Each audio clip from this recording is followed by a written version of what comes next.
Live from inside Porsche, Colorado Springs, it's the First Dibs podcast with our hosts, John Deisty and Justin Underwood. Buckle up and let's go for a ride.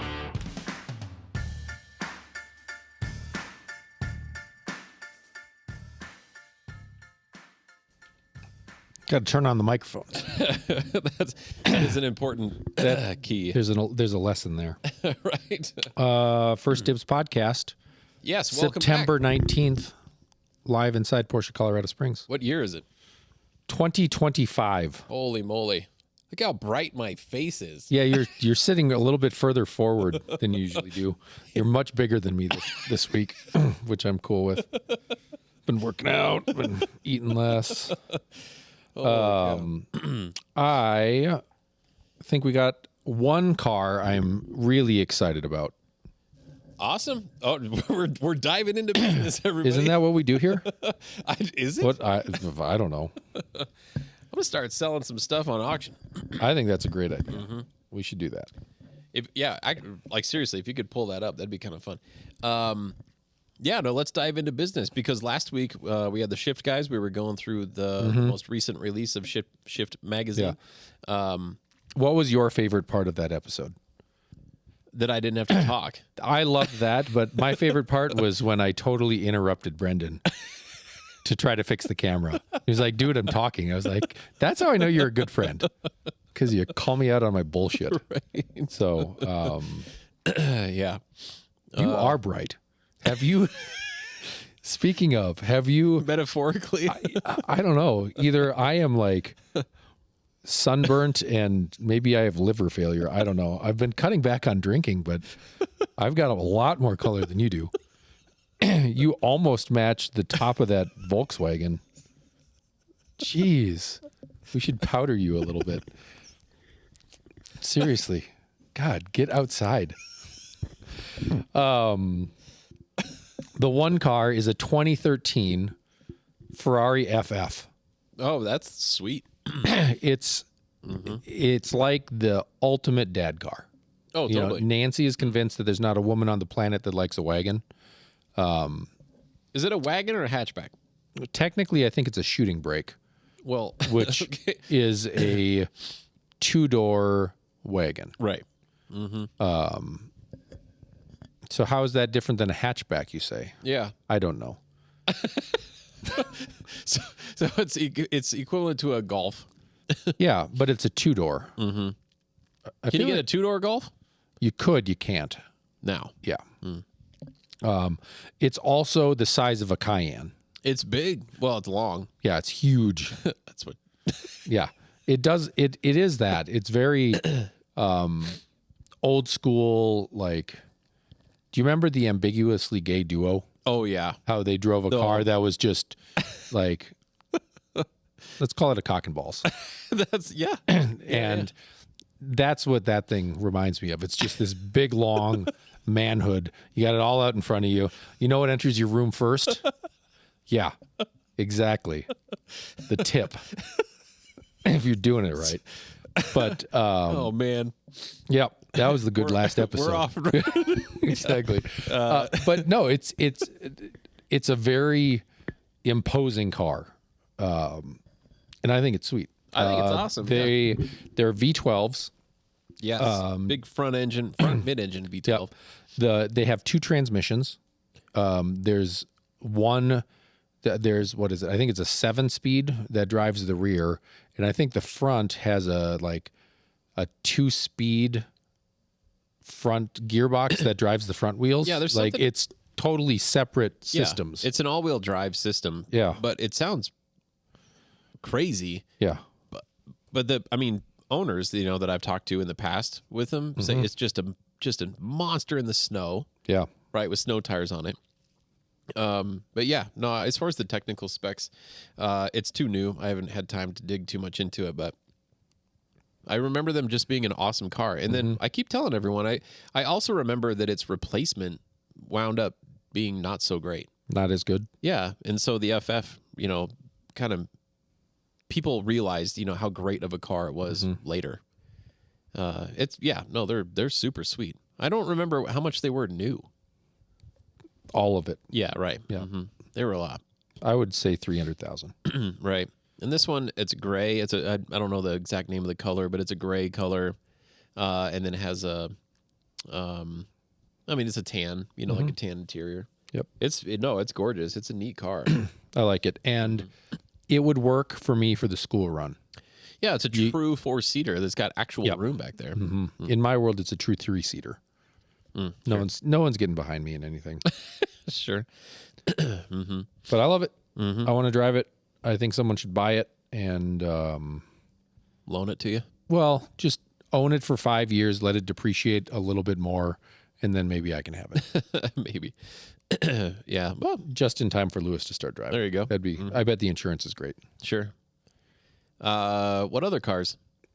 We got That's the only thing I noticed. just last night, Randy me. brought down a 2024 911 Turbo S coupe, I think it is. Arctic gray, Yep. black interior. Black? That was chalk. Oh, I think you're right. Yeah, I think you're right. Extremely well loaded up car. Great. Great features. It was, I forget what it was new, but it, custom order, just a really, really awesome, beautiful car. Burmester. It's all the stuff. Any more? Any more car? I bet we do. We have lots. Because we didn't get to talk about any last week. What else is sitting down there? What? A Kia Telluride? The Telluride. That's a nice car. That was a nice car. Did we talk about the S2000? Maybe briefly. Yeah, the S2000's here. It's actually active. It's online now. We got a Raptor R, the black Raptor R. That's a pretty sweet truck. Because we were talking about pickups being luxury cars now. Yeah. That was part of the shift thing. Yeah, geez. I think I've had enough business. Is that enough? What do you think? Must be enough if we can't remember. I don't know. I think I've had enough business. It's been good. Yeah. All right. It's a good show. It's a good show. It's a good show. John's disappointed because we wanted to get Mexican food for dinner tonight. Yeah. And where we landed was rather than like a really, awesome quality local restaurant like Barilla, or however you say it, we decided to go with old school Taco Bell because they have the decades Yeah. menu back, which is awesome. And after all of this planning of multiple chili cheese burritos, you call them chilitos? Is that what it? I right? call them chili cheese burritos. Yeah, chili cheese burritos. Yeah, John gets all the way to Taco Bell. And I order, and I pay, and they tell me to drive around front. And then they come out with like mopey sad face. Oh, well, I guess we don't have any of the chili beef. So, is there anything else we can make you? No. Like, you just found that out? Come on, buddy. Like, why put it on the menu? Like, I know you discontinued it. Right? Like Years ago. So disappointing. Right. Because now I'm hungry. Yeah. We each got 3 tacos. And you know it's not enough for dinner? 3 tacos from Taco Bell. Taco Bell. I haven't had Taco Bell in so long. It's good. I do enjoy Taco Bell. It's good. It kind of reminds me of, I forget who it was, but it was one of the high school kids last year or 2 years ago for homecoming or prom or whatever it was. And anyway, they went out and they had a good time, right? And they went to dinner beforehand. They go to the dance, and then they had to go get some real food. So they went to Taco Bell. But that was their description. We got to go get some real food. We're going to stop by Taco Bell. Yeah. Okay. I think it's a good plan. Yep. Yeah. But the decades menu brings back memories, man. Nachos Bel Grande. Those are great. I do love me some Taco Bell. This is great. Great entertainment. I am just kind of bummed that it took the wind out of my sail. But I don't know. On the Porsche front, let's see. Did we talk much about the new turbo, or was that announced between? That was announced last week. Oh, sure. Yeah, was it? Yeah.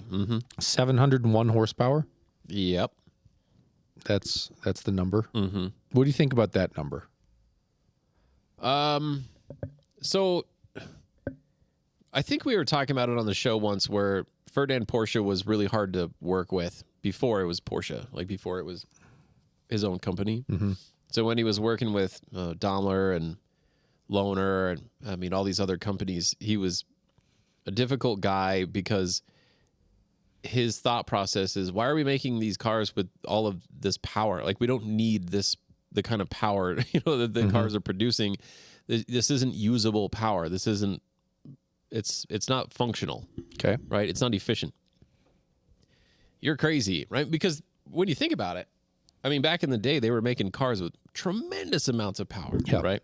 Basically freight trains with wheels. Yeah, yeah. And his thought process was totally different. And the turbo coming out at 701 horsepower, which, I mean, the naysayers out there like, what's Porsche going to do? I mean, the new, ZR1's putting out 1,000 horsepower, whatever. Like, yeah, And it's still slower. it's still slower.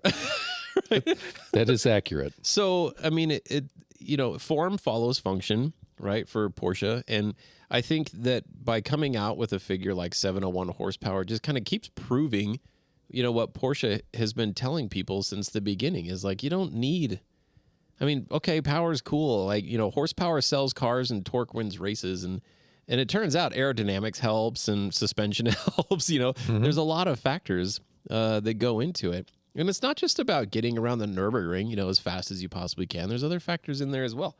Day-to-day drivability. I mean, these are daily drivable supercars.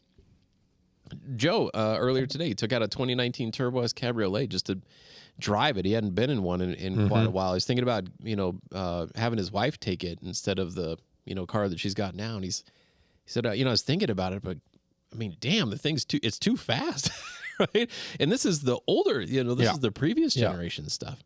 So I think by them coming out and saying, no, I don't need, we can make a powerful car, but we don't need as much power as what everyone else is doing to still be the best. Yeah. Anyway, I don't need more power. oh my gosh. I was talking with Jason today, not technician, but one of our clients. He's got a chalk Carrera S, and one of his buddies just picked up a 991.2 and is talking about like tuning it to 600 or 700 horsepower. And Jason's like, yeah, I don't need more. Like I think Car and Driver did a 2.90 to 60 in that thing Oh my gosh. in a 2021 Carrera S with 443 horsepower. Right. Like, Yeah. Yeah. that's a silly amount of speed. Yeah. Makes your eyeballs feel funny. And yeah, Well, but that's awesome. I still want more, Right. so I can not use it. Well, then we had some people through today as far as, speculation. So the turbo has its own, I think you were describing this, has its own hybrid turbos. Yes.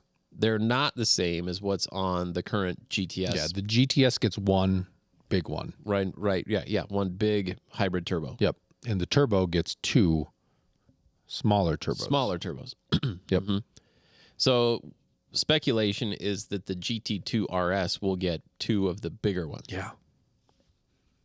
I think that sounds good. Yeah. What do you think the horsepower figure will be for that guy? 807. Oh, that's a good number.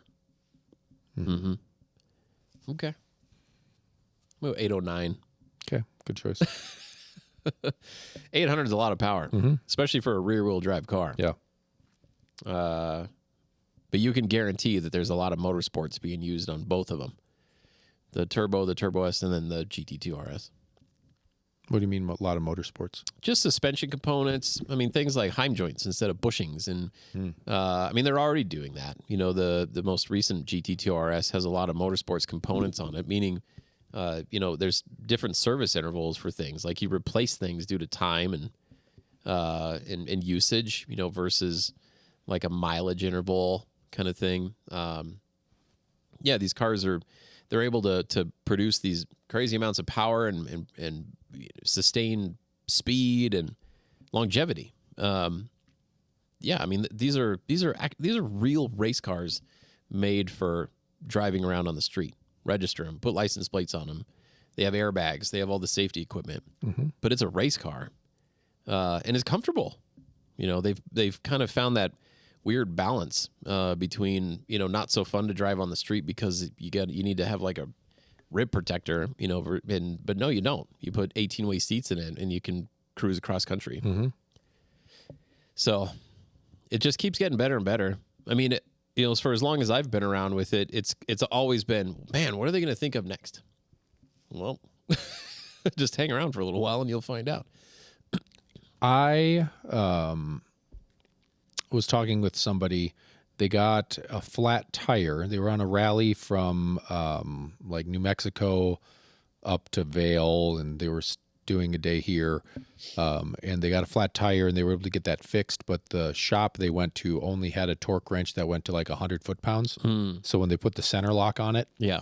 they didn't torque it enough. And our service department was closed, so they showed up, and I said, well, I can't do it, but I can get you the tool. Right. And we were chatting a little bit. He's got one of the Bugattis and some other crazy stuff, and we were talking about what would be great about the new GT2 RS.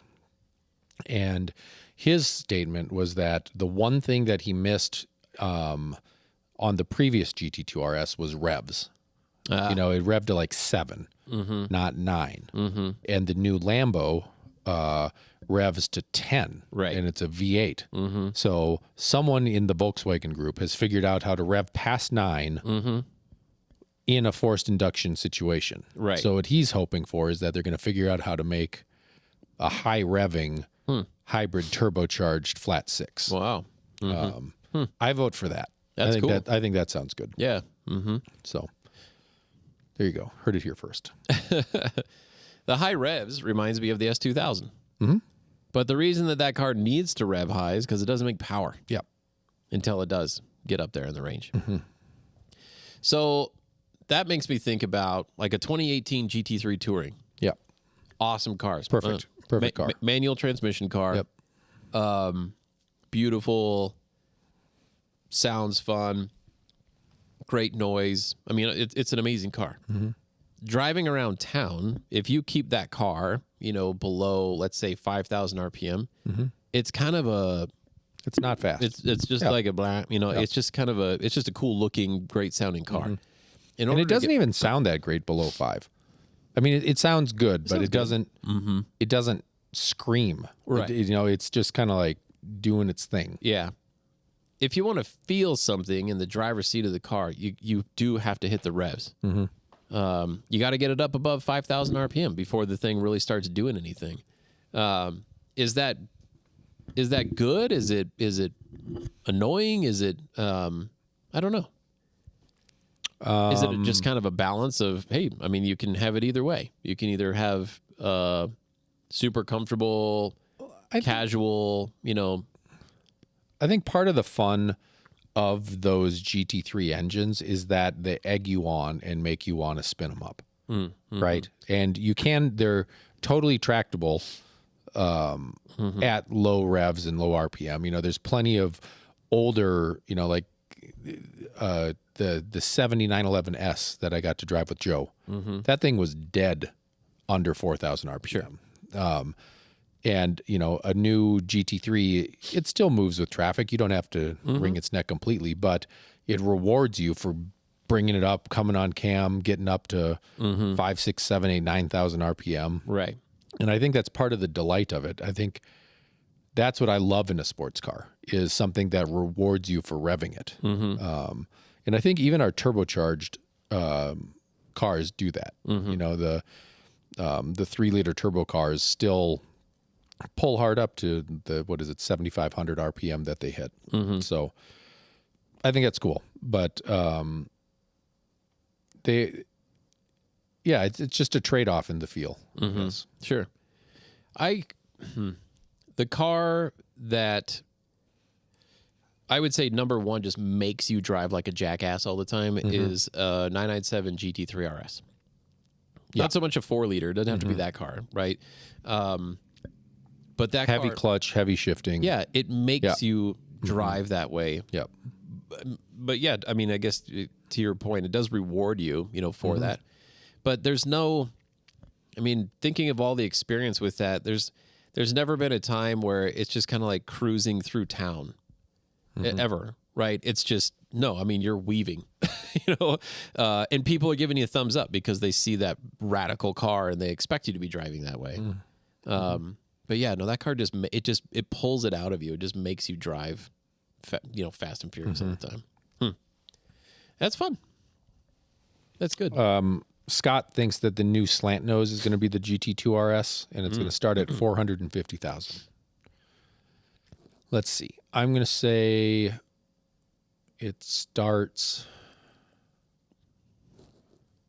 I'm going to say under. I'm going to say it starts at 380. And I don't think it's going to be the slant nose that's been spotted. I think the looks pretty sick. It looks amazing, but I think that's on the 991 platform. The slant nose? Yeah. So Is it like 935-ish? a little bit. Different wing. I don't think that's Porsche. Yeah. That's a good question. As far as like the price point of it, I was actually going to be I would be below 380, but I'm trying to remember. I think it starts in the 340, like 348, Okay. like around 350 mark. Yeah, I said 809 on the horsepower. But I mean, who knows though? Maybe there is a slant nose option. I don't doubt they'll do something like that. I just don't think it's. I don't think it's the GT2 RS. They've been testing a no-wing turbo. And so right. there's speculation that there's like a new sport classic thing.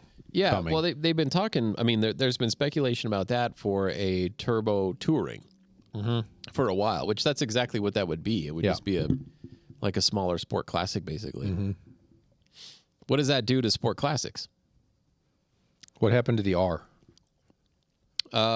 People tried to copy it. Dipped for a minute and then exploded? Yeah, people tried to copy it with the GT3 Touring. They'd even put sticker packages on it. Yep. But then people realized it's not the same car at all. And then yeah. That's what I think. Well, I agree. I totally agree. Scooter Tudor noticed red 944. Yep, and it's a good one. Scott says he was told this by a GT2 RS customer that met with his dealer about an allocation for him. Nice. Maybe. Yeah. Be pretty sweet. I don't know. I mean, when are we going to find out about the GT2 next year? I guess already. I guess we missed out. Yeah. Yeah. Maybe. It's definitely worth looking into. I think if I was your buddy that just got an offer of a GT2 RS allocation, I would probably make sure that someone else at that dealership knew where my deposit money went. Right. I mean, I'm not saying. I'm just saying. Right. That be careful with that one. Yeah. Because we don't know anything. Porsche hasn't announced anything. Maybe they had a GM meeting that we don't know about, and they got to talk about it a little bit. But that's some risky business to be floating information out there. And those guys all sign NDAs and stuff. Yeah. If they are going through information like that, so risking their career. Yeah, be careful. Or just tell us who the GM of that store is. Yeah. And we will do, I love what I'm doing here, but I'm sure there are plenty of dealerships that we could try to acquire. We are in a growth phase as Porsche Colorado Springs, so we could use a new, use a new arm. Yep. Oh, that's cool. Yeah.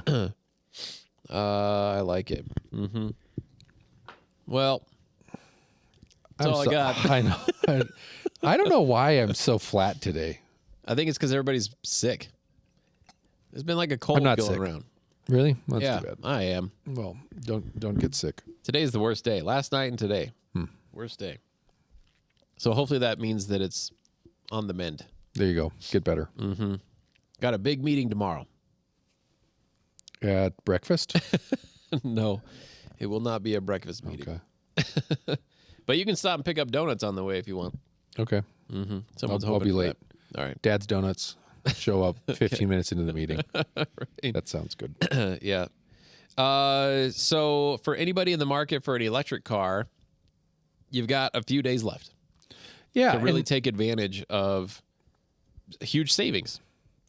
I'm so confused as to why they're not doing better. Why they're not just flying off the shelf right now? Well, no, not now. I mean, just in general, I don't know why they would like. It felt like a bottle rocket that you like launched and it just went, That was cool. and you're waiting for the bang, and then no bang happened. Right. It's like, why did I do that? That was dumb. You know. And how far is your commute? Round trip.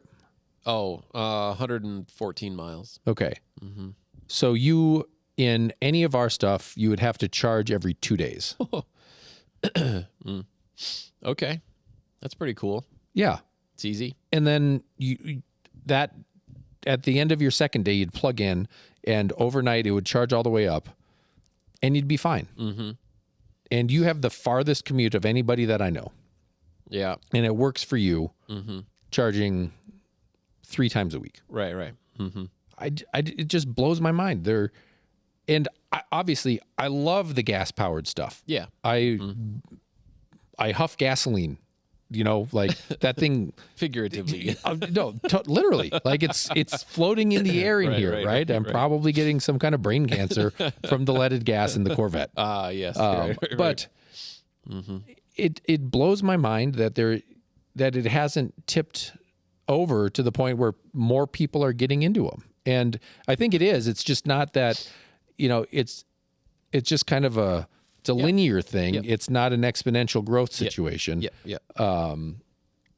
But I think more and more people are getting into it, but it hasn't reached the tipping point, right, where the majority yeah, has done it. So no, I see growth. I see growth in those cars, and there's a guy like right now. I think he just went live on his Whatnot yeah, channel thing or whatever, where for the first time in his life he's got an electric car, and he told me that the problem is they've had an electric car for I think less than a month now, and his wife is already saying, I don't know that I ever want a gas car. yeah.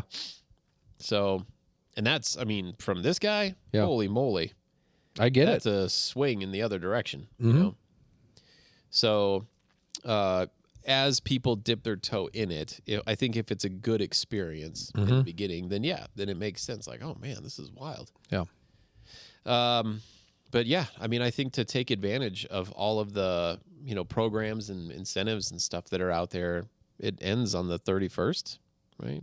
That's yeah. I'll be curious to know what happens if like either there's 3 options here. Either the market for electric cars is going to go up, or it's going to go down, or it's going to stay about the same.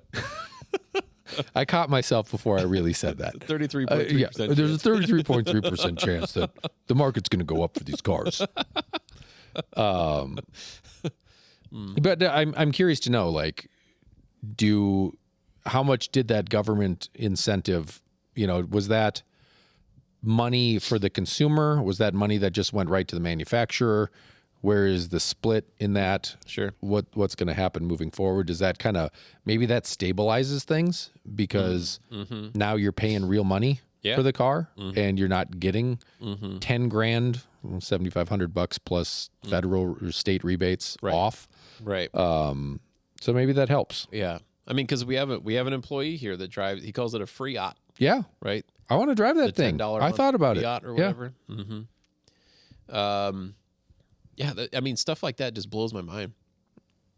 As far as being doable. Yeah. Like that's a real thing. I just got a new iPhone, and it is just slightly less a month than his car.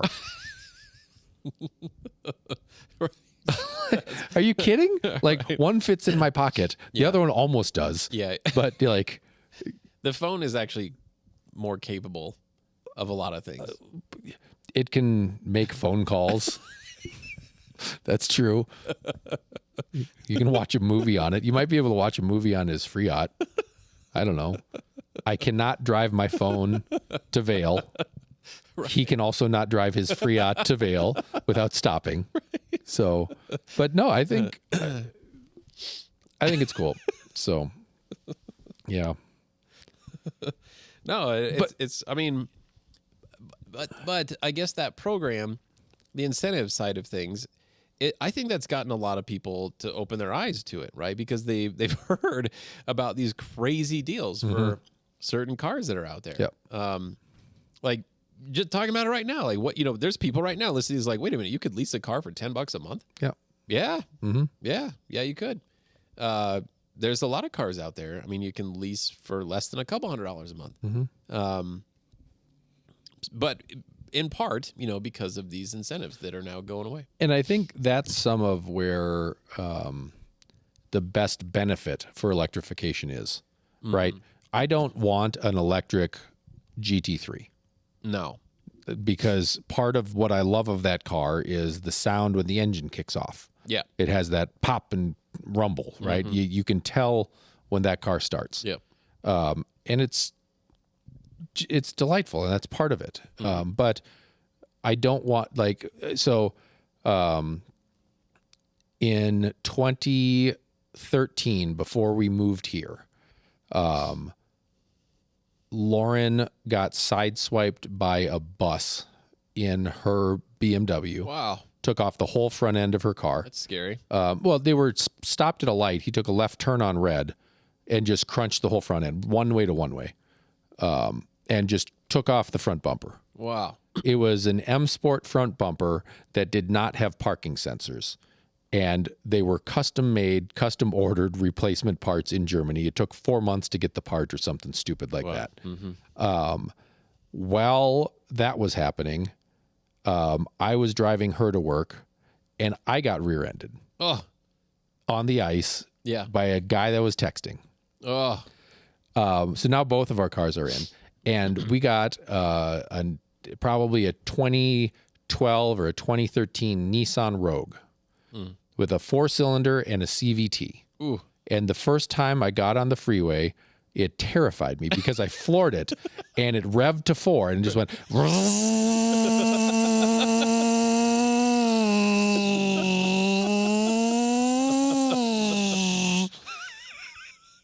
And we were kind of going faster that whole time, but it was not an appropriate amount of acceleration for the amount of pressure my foot was putting on the floorboard. I know the exact feeling that you're talking about. And so you replace that with an electric motor, the cheap end of the spectrum. Oh my God. People wouldn't understand.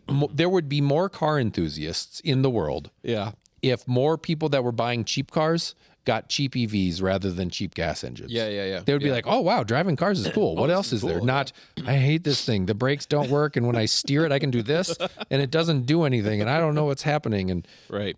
Yeah. Oh, man. So that's so funny. I remember the first time I drove a CVT transmission car. Yeah. And I thought it was broken. Yeah. Like, what is happening? Those have definitely gotten better too. For sure. But I don't know. Not what I'm looking for. Oh my gosh. Favorite sounding aftermarket exhaust. I'm gonna go for a straight piped Mercedes S600. Really? Yeah. Wow. Sounds like an F1 car. I bet. Yeah. That's the answer there. Okay.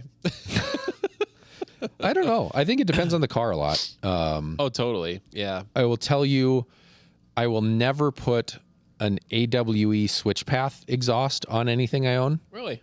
Because that was the first time I've got written up. Oh. And it made me realize that car was ridiculously loud. When you're going on a test drive from Porsche Colorado Springs, you never take a left.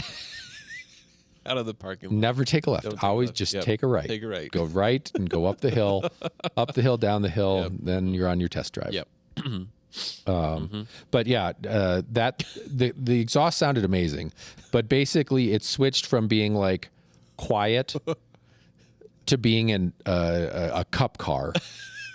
Right as I passed the front of the dealership in first gear. Yeah, right. Mm-hmm. And At 30 miles an hour. yeah, yep.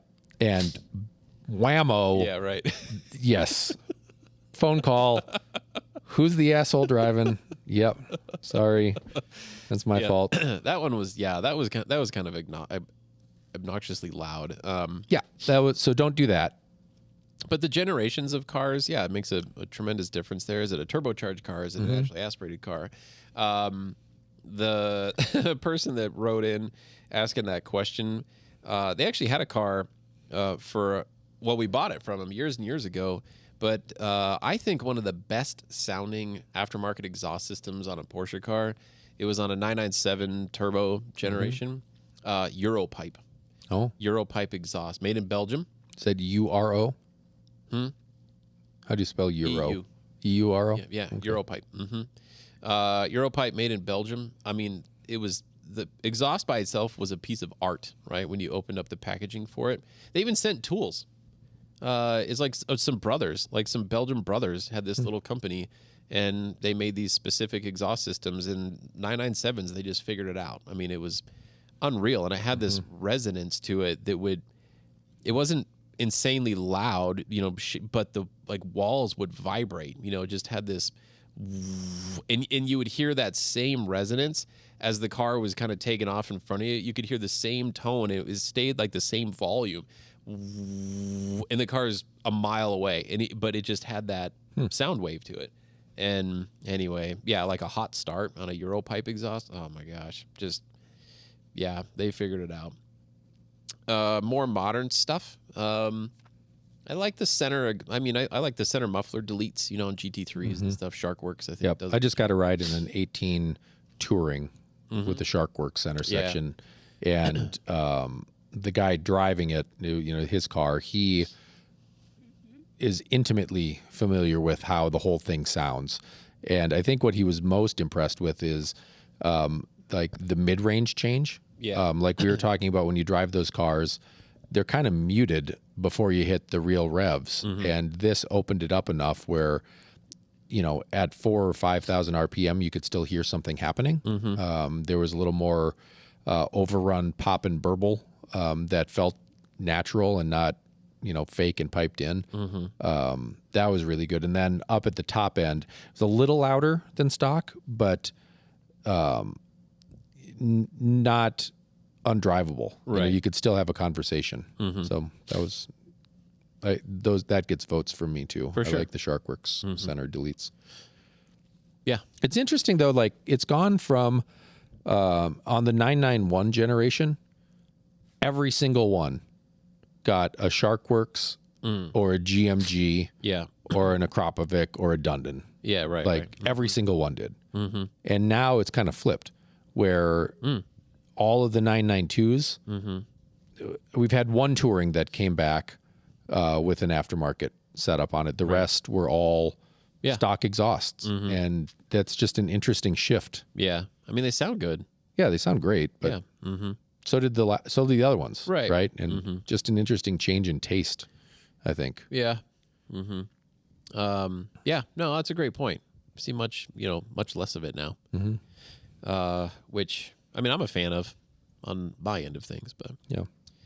so no, that would be my vote. Best sounding of all time, 997 turbo Europipe exhaust. Interesting.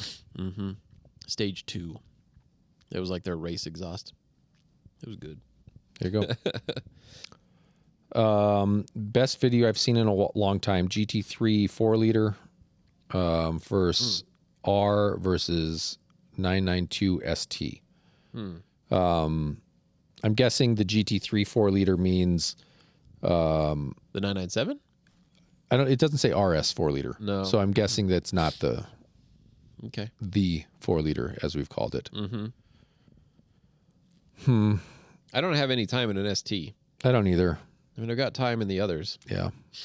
But from what I understand, I mean, from what I've heard with the ST, that's just an amazing car. Just a beautiful, amazing car. Even talking to a client recently that does have, well, all of those.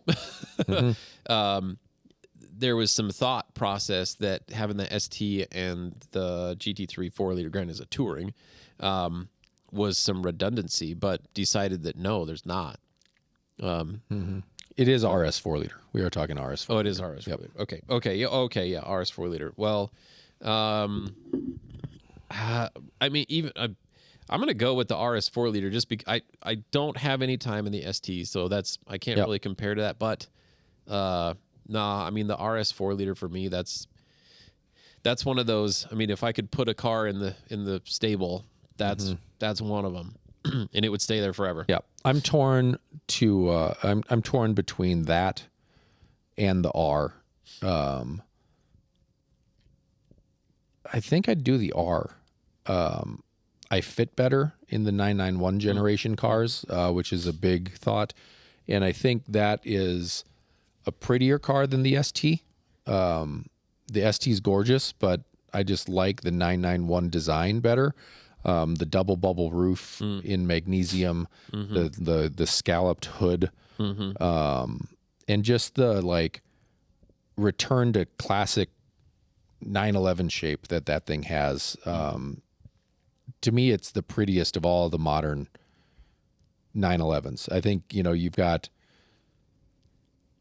I think it's, in my world, it's long hoods are the prettiest, Okay. followed by the 991s. Okay. And John, so referring to long hoods, those are the curved. Yeah.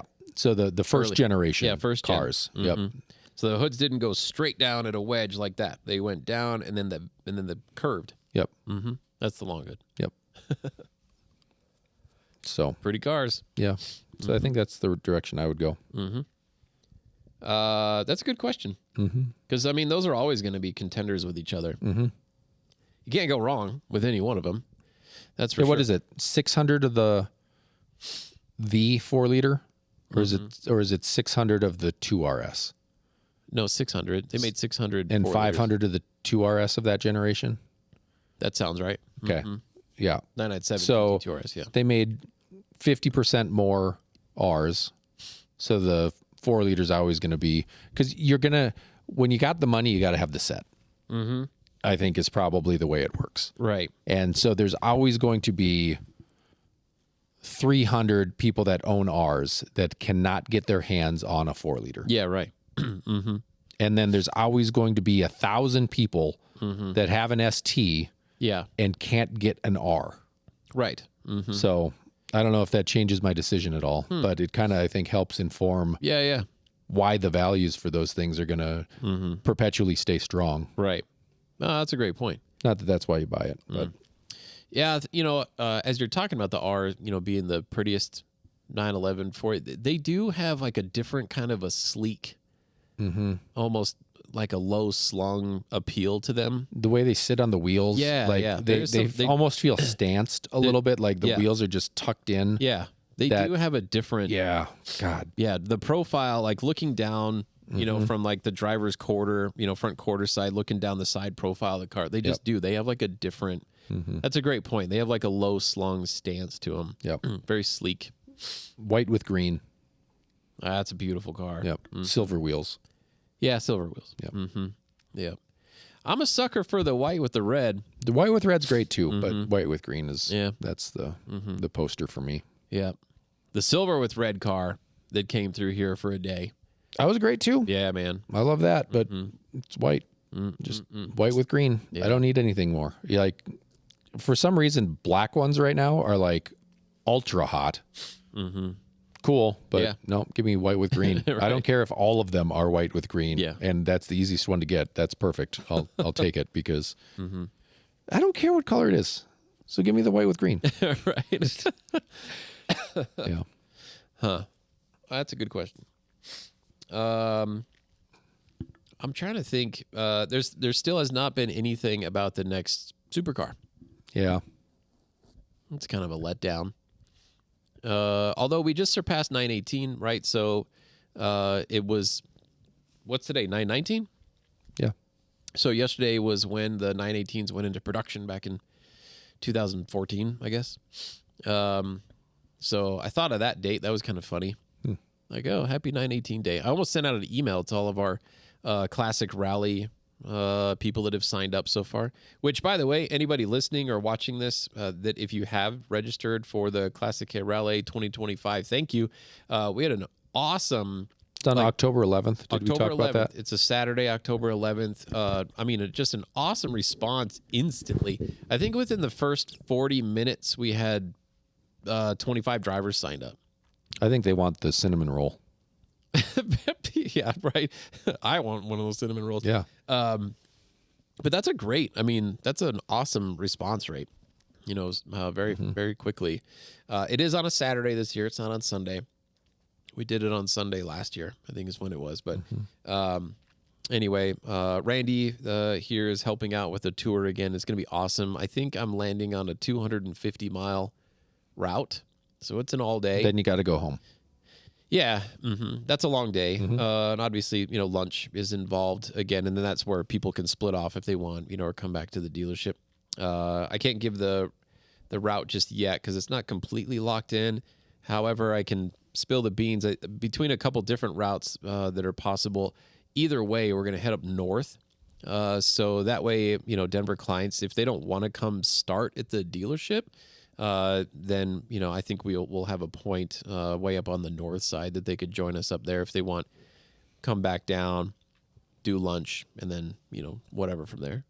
So it'll be a fun day. And I think the timing, we got really lucky last year and the leaves were still, kind of changing over. I think we'll be lucky again this year, which actually this upcoming Monday is the first official day of fall. So it's going to start, it's already going to start getting dark sooner and that kind of stuff. But yeah, it'll be a good day. Cool. I'm excited for you. Are we done? I'm done. Should we just call it 47 minutes? 47 minutes. Yeah. Yep. Was there any other questions in there? Oh, there was one from Stephen H. Stephen, thank you again for tuning in every week. Do you feel that the naturally aspirated manual transmission Porsche era for non-GT cars is over? Yes. Yeah. Yeah. It is over. It is over for now. I think they're stuck with tightening emissions and mileage requirements and things like that. And putting a turbocharger on a car is a good way to make bigger power when you want it and help with mileage when you're just trying to not. And I think you can argue if that's a real benefit or not, or if it's just on paper it tests better. Right. Because I think technically turbos are thirstier when they're running than a naturally aspirated power car. If you had naturally aspirated 600 horsepower and turbocharged 600 horsepower, the turbo 600 would use more gas.